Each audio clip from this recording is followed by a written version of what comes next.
It's almost become routine in the last 2 weeks to have new executive orders or memos come out from the White House on issues that affect the federal employee workforce. So Friday night, or close to Friday night at least, another one has come out that's, again, surprise to some extent because we didn't know it was coming, but it does affect the federal workforce. The title of this new document, it's called a memo, it's not an executive order, is Limiting Lame Duck Collective Bargaining Agreements That Improperly Attempt to Constrain the New President. Well, you can tell a lot about the purpose of the memo from the title. He's referring to lame duck collective bargaining agreements, and by that he's referring to collective bargaining agreements that were negotiated very late under the Biden administration and that attempt to restrict the use of telework by federal employees. And telework in this case meaning you're working at home instead of working in an office. The president has come out with a number of statements and documents that refer to limiting telework.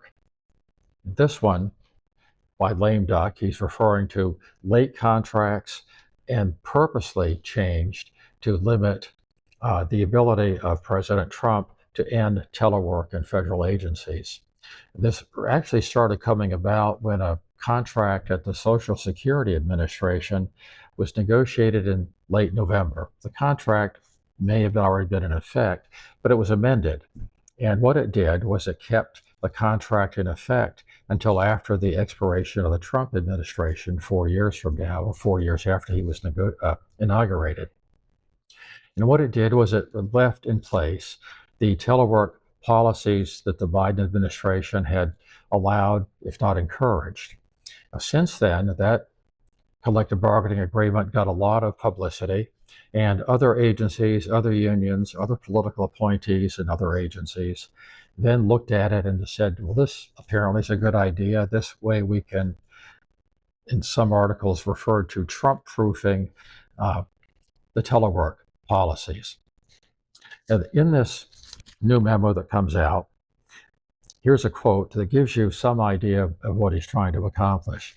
It's the policy of the executive branch that agreements executed in the 30 days prior to the inauguration of a new president and that purport to remain in effect despite the inauguration of a new president and administration shall not be approved. Under the labor relations statute, a federal agency head has the ability to disapprove a contract, or obviously to approve it, after the bargaining team has negotiated with a union that represents employees in a bargaining unit in that agency. What the president is saying is that if that agency head hasn't approved this contract, don't do it. Go back, renegotiate it, or at least the part concerning the telework. He goes on to say, and he singles out one agency in particular that negotiated a contract 3 days before he took office, which is the Department of Education. In the final days of the prior administration's tenure, it purposely finalized collective bargaining agreements with federal employees to harm my administration by extending its wasteful and failing policies beyond its time in office. And he mentions the Department of Education that prohibits the agency from returning remote employees, teleworking employees, back to federal offices. And what he goes on to say is that this Trump-proofing isn't going to work because, he said, these agreements inhibit the president's authority to manage the executive branch by tying his hands with inefficient and ineffective practices. The Supreme Court has explained the president cannot choose to bind his successors by diminishing their powers. So in effect, he's saying President Biden was committing an inappropriate or illegal act by allowing this to go on in agencies under his administration. So if you're thinking, and as many of you are from the various comments, thousands of comments we see from readers who like working at home, they like telework, and they don't want to go back to work in an office, and raised some very good arguments against it. But over time, what the president is doing is restricting the use in various ways. This is the latest way. It's not clear what happens if a contract was negotiated, say, 45 or 60 days before the expiration of his administration. My guess is we don't have access at FedSmith to how many contracts were negotiated prior to the 30 days. The White House probably was able to get that information. And they may have picked the 30 days because so many of them were negotiated at that time.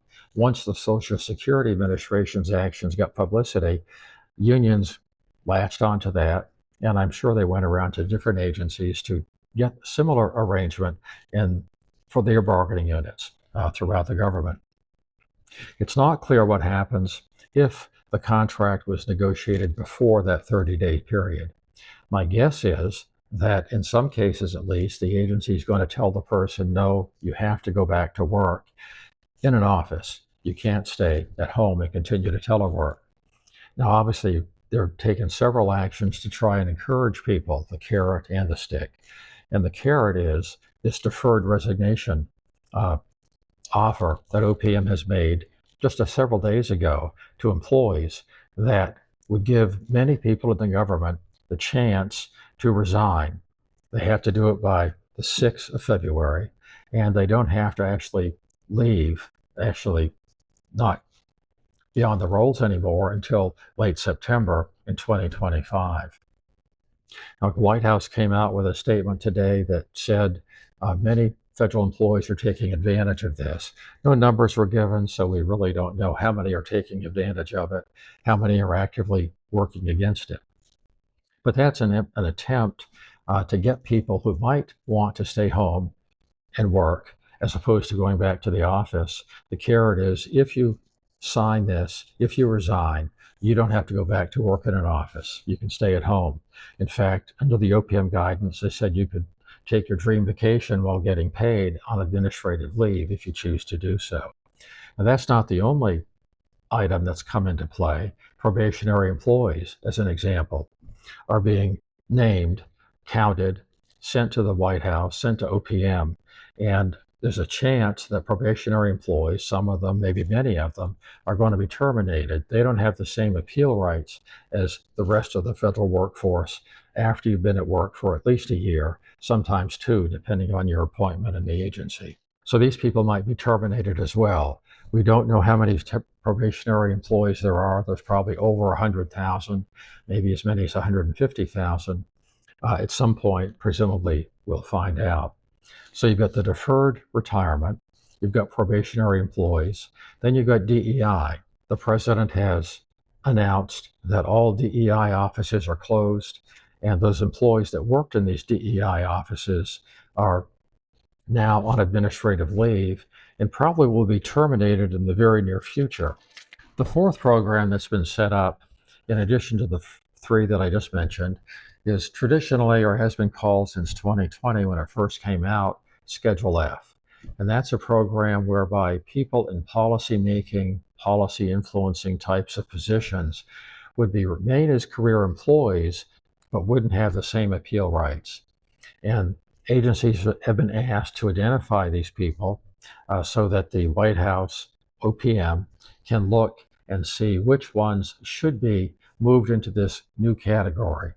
We don't know how many people would be affected by this. People have given estimates ranging from 50,000 to 150. We don't know.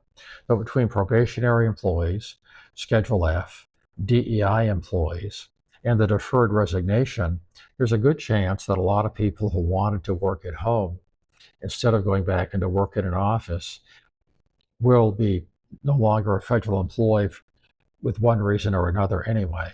But we don't know that. But I think that's the plan that the administration is following, so that the final number of people who are allowed to work from home will be relatively small. That's where we stand. We don't know what will come next. My guess would be that because of the OPM guidance, where they made it very clear, we're going to be changing performance standards. We're going to have enhanced performance standards. And if a person isn't performing or is engaged in misconduct, we're going to take action to remove that person. So that may be the next step. But we'll see. Surprises are coming out just about every day, and I don't think that'll change in the near future. So it should be an interesting time. Thank you for watching. This is being done on a Saturday to try to keep readers and viewers informed about what's going on. So stay in touch with FedSmith, watch our videos if you choose, and read our articles. There's more information in the articles than there is on the video on the same topics. Thank you for listening.